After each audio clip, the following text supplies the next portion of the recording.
Welcome to Normal Guy Games. Please like and subscribe. I would really appreciate it. I've done a couple of videos on the Warcradle Scenics Augusta series terrain, and so far, with a couple of exceptions of having a few problems here and there, mainly with kind of the doors and the clips, I've liked it. It's been good so far. So the next up in the series is the Demolished Factory, and there's a couple of other pieces with some train tracks and a couple of train cars as well, and we're going to kind of group all of that into one. Let's start it and see what it looks like.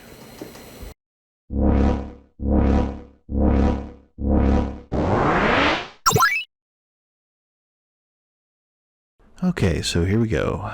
The Demolished Factory. So I've already put together the regular factory, and this, of course, this first part here is that's the trash cans that came with. I believe they're trash cans. Anyway, this is just one of the little accoutrements that comes with the set. So I'm not going to go over that in big detail. I've already put together a couple of those. They're really self-explanatory. Now, the Demolished Factory is one of those buildings that does not have a floor. Now, I do wish it had come with a floor. That would have been nice, but I mean, I'm not going to cry about it.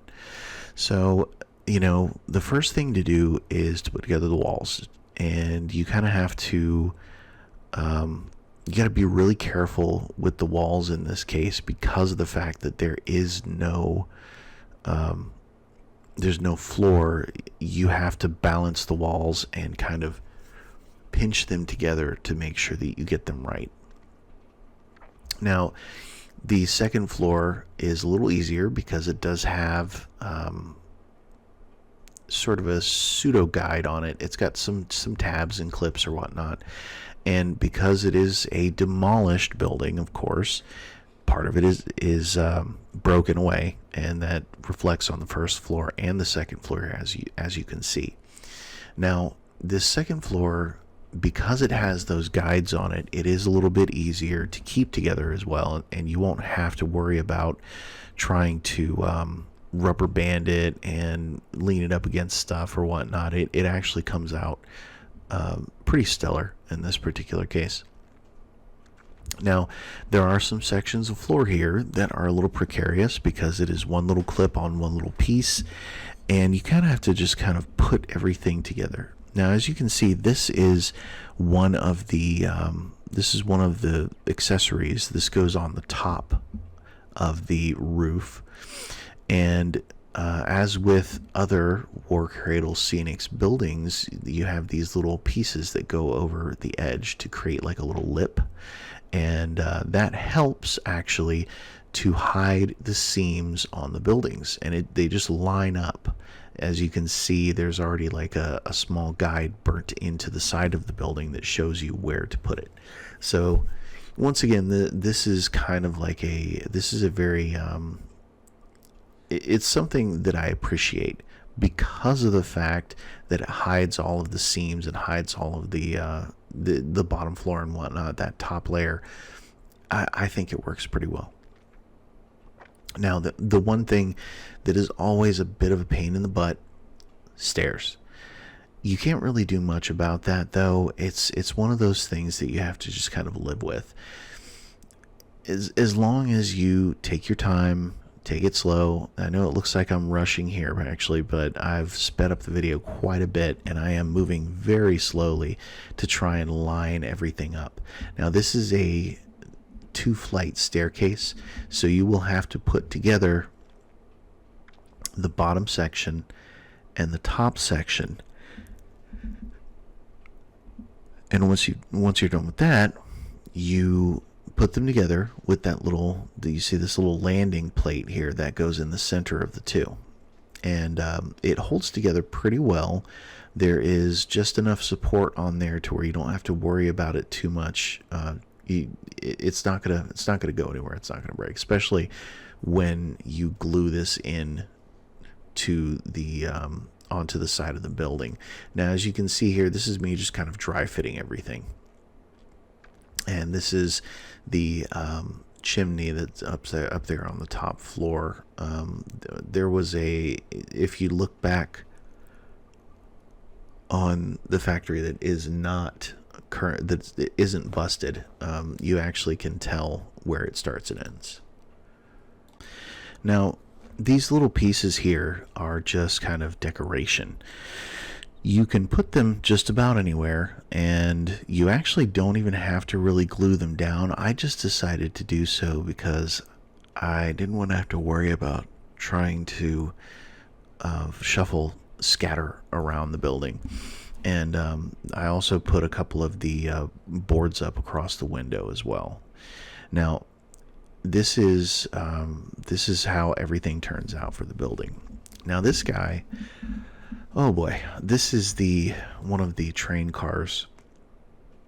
And once again, for whatever reason, we had to use those little teeny clips on the bottom there, and it does kind of create a sort of an issue, but as long as you balance them up there and stick them off to the side and just give them enough room to dry and enough time to dry properly, you shouldn't have an issue. But it is one of those things that you probably should take your time with, because it's going to be a little frustrating trying to get those little clips together properly. Now, these train cars do actually turn out pretty well. There are some issues. I actually ended up gluing these doors onto the train cars for most of these things, because of the fact that it was kind of hard to get the door seated properly to where it wouldn't keep falling off. And these bottom pieces, kind of a pain in the butt a little bit, because you have to sort of balance them on there and then put the little side pieces on the wheels. Once again, this kind of ends up being a little bit of an issue. As you can see here, this is where I have sort of the biggest problem with this build. And the reason why I'm having such a big problem with the build, you'll see this in just a second here. This is just me kind of putting the walls together. And once again, there is no guide here. This is just me just kind of eyeballing it and mashing things together and lining it up as best as I can. Now, these door pieces, this here is the top, and the top was simple enough to get together. It came to, put the little tabs and the pegs, made everything come together pretty well. But once again, the doors, okay, as you can see, this is me gluing the door on. But why am I gluing the door on? Well, the way those little clips work, you have to stick a clip in the side, and it's like a barn door style opening door, right? So you have to kind of put the clip in, put the railing on, hope the railing doesn't pop the clip out. And honestly, I just got tired of messing with it and fiddling with it, and I just decided to go ahead and just glue the door shut so I wouldn't have to keep messing with it. Now, this looks good. The doors on the back look pretty good, but you'll see here in a minute, I did have kind of an issue afterward. Now, these are the little pieces that fit on the doors. Now, as you can see, the problem I had was that I had to actually I had to open them inside, and you can't open them outside because of the fact that those outer rails, they didn't leave enough leeway between the doors to be able to open it. So this is the video for the factories and for the cars. As you can see, the second factory, the factory that's whole, is the same assembly. There's not much of a difference, and this is how everything looks once it's all together. So, I mean, once again, this is a good set. It would work well for Marvel Crisis Protocol. It would work for, County Road Z, all those things. Anyway, thank you for watching. Please like and subscribe, and we'll see you on the next video.